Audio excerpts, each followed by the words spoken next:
Hi, this is Mike from Mike's Unboxing Reviews and How To, and today I'm going to show you how to either disable or completely remove the dreaded Microsoft Teams. Keep watching to find out how.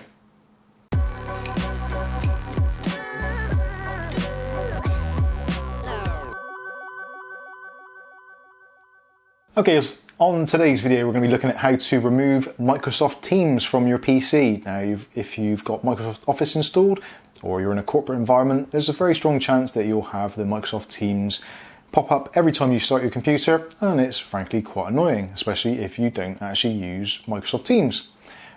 This has actually frustrated Kath as well, so I figured I'd better get rid of it and also make a video so it's helpful to others.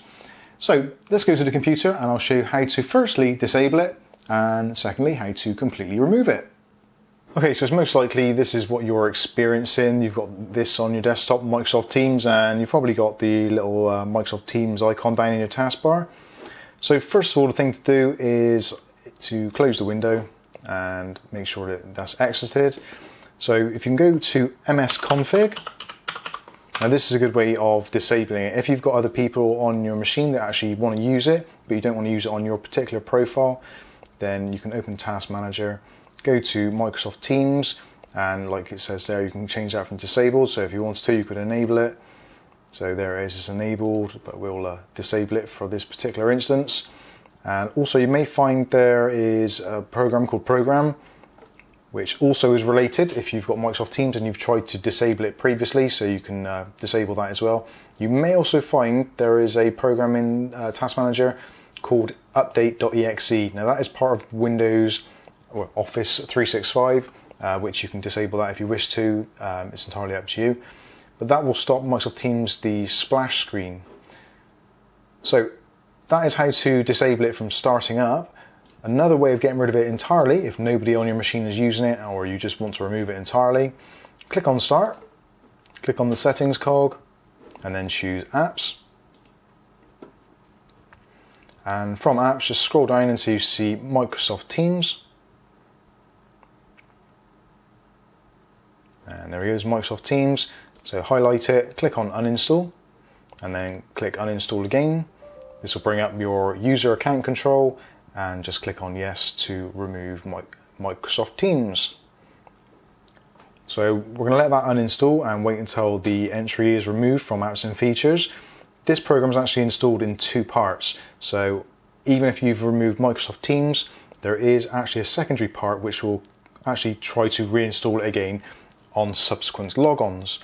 So if we scroll down a little bit further, what we want next is the Teams Machine-Wide Installer. Now this is a part of Microsoft's master plan to try and get this installed on as many machines as possible.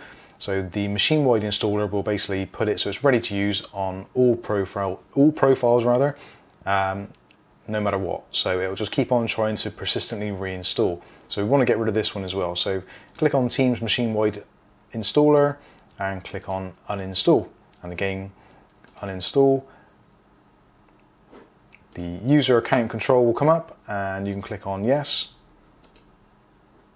and then this will go through the uninstallation process and remove it from Apps and Features. What you can also do, if you feel the real need to, you can go into Windows and do Search PC, and you can just type in Teams, and you can have a scroll through, and there is actually a couple of folders in there with actually more installation programs which you can go through. You can just go ahead and delete all of the folders that contain the word Teams. That shouldn't cause you any problems at all.